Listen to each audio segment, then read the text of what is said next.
আজকে আমার আলোচনার বিষয় লিঙ্গ হবে সত্য এবং সহবাসের সময় বাড়বে 4 গুণ।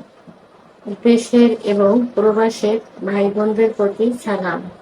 আসসালামু আলাইকুম। পুরুষের যৌন অক্ষমতার মধ্যে উত্থানজনিত সমস্যা অর্থাৎ লিঙ্গ যেখানে দাঁড়াতে চায় না, প্যারালাইজড হয়ে যাওয়ার মতো হয়, এই প্রসঙ্গটা পুরুষের সব থেকে বেশি থাকে, অর্থাৎ এই অভিযোগটা, এবং এর জন্য অধিকাংশ পুরুষ চিকিৎসা নিতে আসে। তো সাধারণত এই সমস্যা দেখা যায় যে 30-এর পরে যে এই সমস্যাগুলো বেশি দেখা দেয়। তবে এখনের দিনে কিন্তু 30 না, এখনের দিনে দেখা যায় যে যে বয়সে পুরুষের লিঙ্গটা বড় হবে 14 থেকে 18, এই বয়সের পুরুষের ছেলেরা এখন বলে থাকে যে তাদের লিঙ্গ দাঁড়াতে চায় না। কারণ কি জানেন? কারণ তারা অতিরিক্ত হস্তমৈথুন করে ফেলে, তাদের কিন্তু বীর্য তৈরি হয় না। একটু একটু পানি বের হয়, তখন বিছানায় কোল বালিশে একটু ঘর্ষণ লাগে, অথবা খারাপ সঙ্গ দোষে তাদের এই সুখটা তারা অনুভব করে, এবং সেখান থেকে সকল হস্তমৈথুনটা চলে আসে। তো এই বয়সে কিন্তু লিঙ্গ বড় হওয়ার কথা, ঠিক সেই বয়সে তাদের লিঙ্গের কার্যক্ষমতা হারিয়ে ফেলে, অর্থাৎ লিঙ্গ দাঁড়াতে চায় না, উত্থান হতে চায় না। পুরুষেরা বলে থাকে যে স্ত্রীর কাছে গেলে ইচ্ছা হয়, মনের থেকে ইচ্ছা হয়, কিন্তু শারীরিক ভাবে হয় না। অর্থাৎ ইচ্ছা প্রচন্ড হচ্ছে, স্ত্রীকে দিয়ে ফোর পেলে করানো হচ্ছে। অর্থাৎ স্বামীরা যখন সহবাসে যায়, স্ত্রীকে যেভাবে ফোর পেলে করে, স্ত্রীও স্বামীকে সেইভাবে ফোর পেলে করে।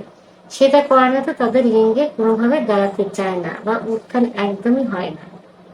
আর যদিও বা উত্থান হয়, দেখা যায় যে কিছুক্ষণের মধ্যে এমনিতে নিস্তেজ হয়ে যায়, অর্থাৎ কোন রকম বীর্যপাত ছাড়াই নিস্তেজ হয়ে যায়।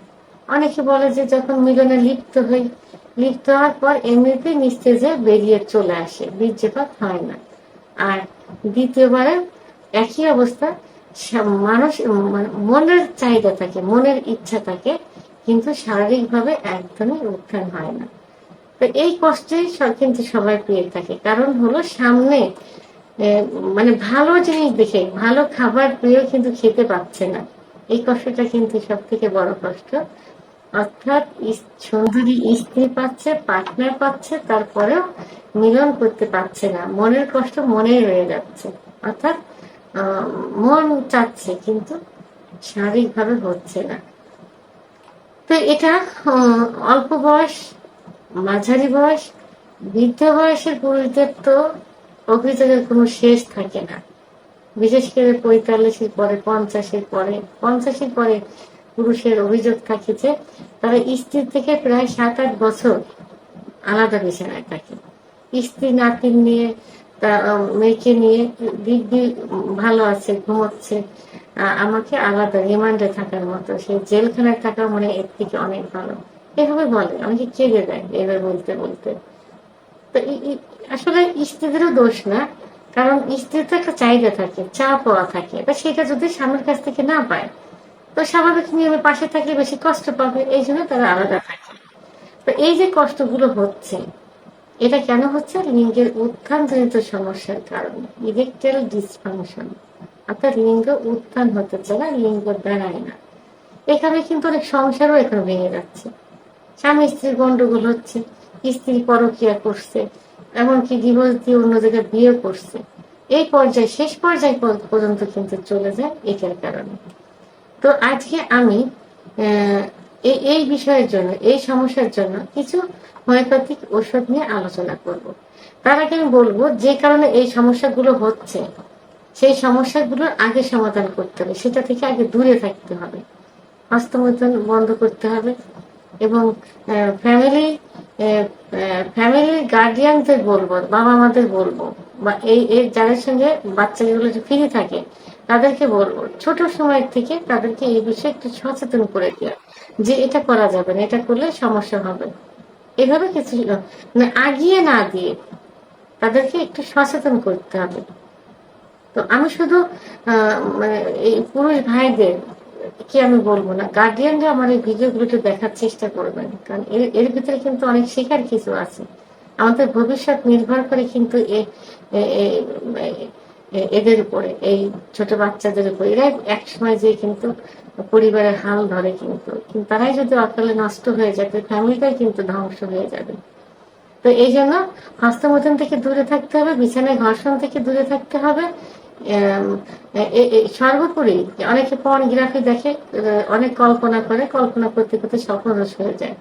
আবার অনেকে দেখা যায় যে অল্প বয়সে বাইরে আশেপাশে ভাবি থাকে, চাচি থাকে, অনেকেই থাকে বিদেশে থাকে, তাদের ওয়াইফের সঙ্গে সময় দিতে দিতে। আবার অনেকে দেখা যায় যে বড় ভাই বিদেশে গেছে, চাচা বিদেশে গেছে, তখন তার ওই ছোট থাকে বাচ্চাগুলা 8-9-এ পড়ে কি 6-7-এ পড়ে, তখন তাদের সেই চাচিদের কাছে পড়াশোনা করে, একটু একটু বাজারঘাট করে দেয়। তো তার দিয়ে কিন্তু এই যৌন মিলনের কাজ কিন্তু কাকিরা সেরে নেয়। অনেক পুরুষ কিন্তু অভিযোগ দিয়েছে এবং আমাকে অনেক বলেছে এই বিষয়ে একটা ভিডিও করার জন্য। আমি আগামীতে এই বিষয়ে একটা ভিডিও করব, কারণ এদিক থেকে আপনারা সাবধানে থাকবেন। এই যে যারা বাইরে যাচ্ছে, তাদের স্ত্রীদের কাছ থেকে সবসময় বাচ্চাদেরকে সরিয়ে রাখার চেষ্টা করবেন। এরা কিন্তু এদেরকে হাত করে নেয় এবং নিয়মিত তাদের সাথে এইভাবে সহবাস চলতে থাকে। তো সে কিন্তু সুখ হয়ে যাচ্ছে। এই যে বাচ্চাগুলো কিন্তু অকালে ঝরে যাচ্ছে যৌন অক্ষমতায়, উত্থানজনিত সমস্যা, অর্থাৎ লিঙ্গ বলই পায় না একদম। গোপনে গোপনে আমাদের কাছ থেকে, আমাদের মতো আরো অনেক ডাক্তারের কাছ থেকে চিকিৎসা নিয়ে থাকে। তাই এইগুলো থেকে দূরে থাকতে হবে। সর্বোপরি একটু বয়স হলো 30-এর পরে যে ডায়াবেটিস, উচ্চ রক্তচাপ, লিভারের সমস্যা থাকে, সেগুলো কন্ট্রোল রাখতে হবে। হার্টের সমস্যা, লিভারের সমস্যা, ভালো ডাক্তারের শরণাপন্ন হতে হবে। তারপরে যে এই সমস্যার সমাধানের জন্য আমি 4টি আজকে হোমিওপ্যাথি ওষুধ বলবো। এই 4টি হোমিওপ্যাথি ওষুধ নিয়মিত সেবন করলে এই সমস্যার সমাধান হয়ে যাবে, পূর্বের অবস্থায় ফিরে আসবে। তখন কি করতে হবে, নিয়মিত কিছু খাবার আছে, সেই খাবারগুলো খেতে হবে। আমি ওষুধের পরে খাবারগুলোর কথা বলে দিব, ওষুধ বলার পরে। তা ওষুধগুলো 1 নাম্বার যে ওষুধটি বলবো সেটা হলো panax ginseng mother tincture. Panax ginseng mother tincture যাদের উত্থানজনিত সমস্যা আছে, অর্থাৎ লিঙ্গ দাঁড়াতে চায় না, ইচ্ছা হয়, মনের খুব ইচ্ছা, কিন্তু লিঙ্গ দাঁড়াচ্ছে না, সেই ক্ষেত্রে পেনাক্স জিনসেং মাদার টিংচার ওষুধটি ভালো কাজ করে থাকে। ওষুধটি একটু বয়স হলে আরো ভালো কাজ করে, কিন্তু এখন বয়স লাগে না, এখন ছোট বয়সে হয়ে যাচ্ছে এগুলো। তো এর জন্য পেনাক্স জিনসের মাদার টিংচার 10 ফোঁটা ঠান্ডা পানি সহ দিনে 3 বার সেবন করতে হবে, খাবার আধা ঘন্টা আগে অথবা আধা ঘন্টা পরে। 1 থেকে 3 মাস পর্যন্ত সেবন করা যেতে পারে। 2 নাম্বার যে ওষুধটি বলবো সেটি হলো caladium cheque 3X। Caladium cheque 3X ওষুধটি লিঙ্গের খর্বতার উপরে খুব ভালো কাজ করে থাকে। যাদের অতিরিক্ত স্বপ্নদোষ হয় এবং স্বপ্নদোষ হওয়ার জনিত কারণে লিঙ্গ শিথিল হয়ে গেছে, দাঁড়াতে চায় না, ছোট হয়ে গেছে, যারা অতিরিক্ত হস্তমৈথুন, বিছানায় ঘর্ষণ করেছে, তাদের ক্ষেত্রে অনেক ভালো কাজ করে। ওষুধটি 10 ফোঁটা ঠান্ডা পানি সহ দিনে 3 বার সেবন করতে হবে, খাবার আধা ঘন্টা আগে অথবা আধা ঘন্টা পরে। 3 নাম্বার যে ওষুধটি বলবো সেটি হলো ইয়াহিম মাদার টিংচার। ইয়াহিম মাদার টিংচার ওষুধটি উত্থানজনিত সমস্যা, লিঙ্গের খর্বতা, লিঙ্গ প্যারালাইজড হয়ে যাওয়ার মতো, এই ক্ষেত্রে খুব ভালো কাজ করে থাকে। ওষুধটি 10 ফোঁটা ঠান্ডা পানি সহ দিনে 3 বার সেবন করতে হবে, খাবার আধা ঘন্টা আগে অথবা আধা ঘন্টা পরে। 4 নাম্বার যে ওষুধটি বলবো সেটি হলো ashwagandha mother tincture. Ashwagandha mother tincture সর্বপ্রকার যৌন অক্ষমতার উৎকৃষ্ট একটি ওষুধ, যেখানে বীর্যের তো বীর্যের ভিতর যে উপাদানগুলো থাকে, উপাদানগুলো উৎপন্ন কম হচ্ছে, লিঙ্গ পাতলা হয়ে গেছে, পানির মতো হয়ে গেছে, লিঙ্গ দাঁড়াতে চাচ্ছে না, সেই ক্ষেত্রে রোগীদের যদি অশ্বগন্ধা মাদার টিংচার ওষুধটি নিয়মিত একটু সেবন করা যায়, তাহলে বীজের উপাদানগুলো পর্যাপ্ত পরিমাণে তৈরি হবে। আর বীজের উপাদান যদি তৈরি না হয়, শুক্রাণু যদি তৈরি না হয়, পুরুষ কিন্তু বন্ধ্যাত্বে পরিণত হয়। আর এই বন্ধ্যাত্ব সারাতে একমাত্র অশ্বগন্ধা মাদার টিংচার ওষুধটি ভালো কাজ করে থাকে। ওষুধটি 10 ফোঁটা হালকা গরম পানি সহ দিনে 3 বার সেবন করতে হবে, খাবার আধা ঘন্টা আগে অথবা আধা ঘন্টা পরে। 1 থেকে 3 মাস পর্যন্ত সেবন করতে হবে।